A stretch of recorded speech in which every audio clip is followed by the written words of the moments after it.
It's on? Excuse me. I was just cleaning here in the sanctuary. There seems to be some crumbs hanging around. My name is Greg Garris. I'm one of the pastors here at St. Philip Presbyterian Church in Hurst, Texas. The passage that I'm wrestling with, the passage that I'm preaching on this Sunday, is a story of the feeding of the thousands. We can find this passage in John's Gospel, chapter 6. The passage recites a story that's familiar to many, but it might surprise you to know that this story in various forms is found in the other Gospels. In Matthew and Mark, we find the story actually recorded twice with some minor differences, while Luke and John record the story once. There have been all sorts of explanations of this story. How could Jesus have fed all those people? Well, some speculate that the people brought their own food, hidden in their pockets, and that's why everyone was fed. The late scholar and commentary writer William Barclay gives another explanation and said that perhaps this meal was meant to be just a bite.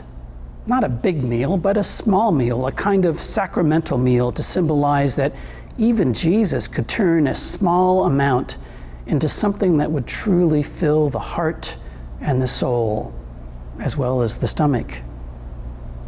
In my study of this story in John's Gospel, I've noticed a few different things that he wrote in his story that we don't find in the other Gospels.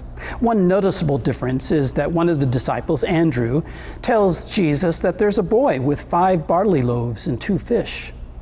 And then another difference in John's version of the story is that after Jesus prays and the food is handed out, and Jesus gives the disciples a direct command. We don't find this direct command in the other Gospels. But in John's Gospel, Jesus asks the disciples to gather up the fragments left over so that nothing may be lost. In the other Gospels, we assume that Jesus told the disciples to gather up the leftovers, but it's not really stated as a command.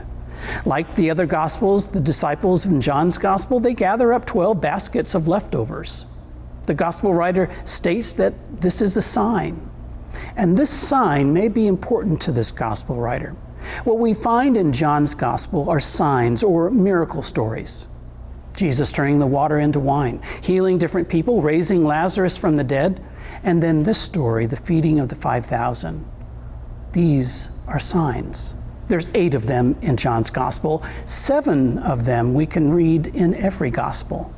And this has caused some biblical scholars to say that there was another kind of collection of stories of Jesus that had all of these stories and maybe others in them, but no one has ever recovered this collection.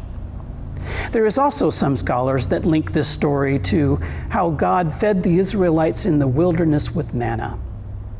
But what I'm really wrestling with are those small additions in John's version of the story, the boy that had the loaves and the fish. But the fact that Jesus commanded the disciples to gather the fragments or the crumbs, I think I've read something about crumbs before, something to do with worship.